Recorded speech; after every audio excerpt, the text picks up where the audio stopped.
Of course. Based on the pages you provided, here is a recreation of the story, woven into a single, continuous narrative. My name is Percy Jackson.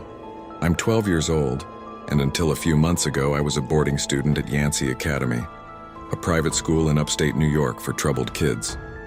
And a troubled kid I was. Look, I didn't want to be a half-blood. If you're reading this because you think you might be one, my advice is, close this book right now. Being a half-blood is dangerous. It gets you killed in nasty ways. But if you're a normal kid reading this for fun, great. Read on. My trouble really started on our field trip to the Metropolitan Museum of Art. Our whole 6th grade class was loaded onto a bus to look at old Greek and Roman stuff. The trip was chaperoned by my Latin teacher, Mr. Brunner, and my pre-algebra teacher, Mrs. Dodds. Mr. Brunner was this middle-aged guy in a motorized wheelchair. He was my favorite teacher, and he seemed to believe I could actually do well, which was a nice change. Mrs. Dodds, on the other hand, was a demon in a leather jacket.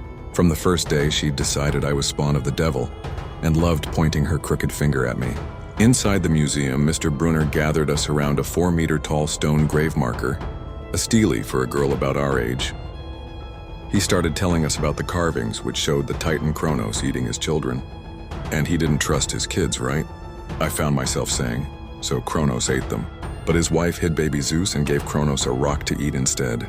And later, when Zeus grew up, he tricked his dad into barfing up his brothers and sisters. Mr. Brunner looked at me, a glimmer of satisfaction in his eyes. Correct, Mr. Jackson. And so there was this big fight between the gods and the Titans.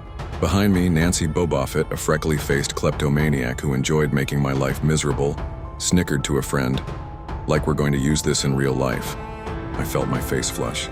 Mr. Brunner heard her and his expression soured. I felt like I had somehow disappointed him. Later, we gathered on the front steps for lunch. The weather had turned, the sky brewing with a storm. I was trying to eat my sandwich when Nancy Boboffet appeared in front of me and my best friend Grover. She dumped her half-eaten lunch right into Grover's lap. "Oops," she said with a fake sweet smile. Something inside me snapped.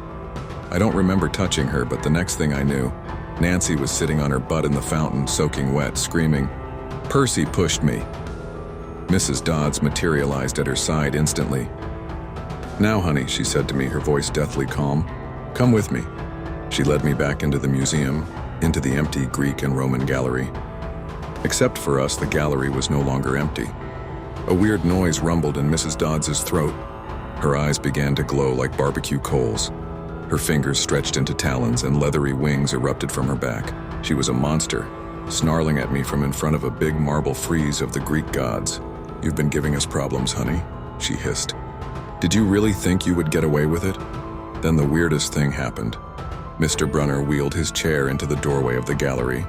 "Percy!" he shouted and threw something at me. It was a pen, his ballpoint pen.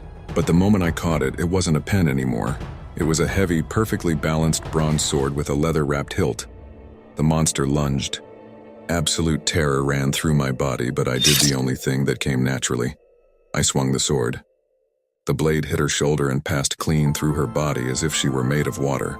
There was a hiss and she exploded into yellow powder, smelling of sulfur and a dying screech.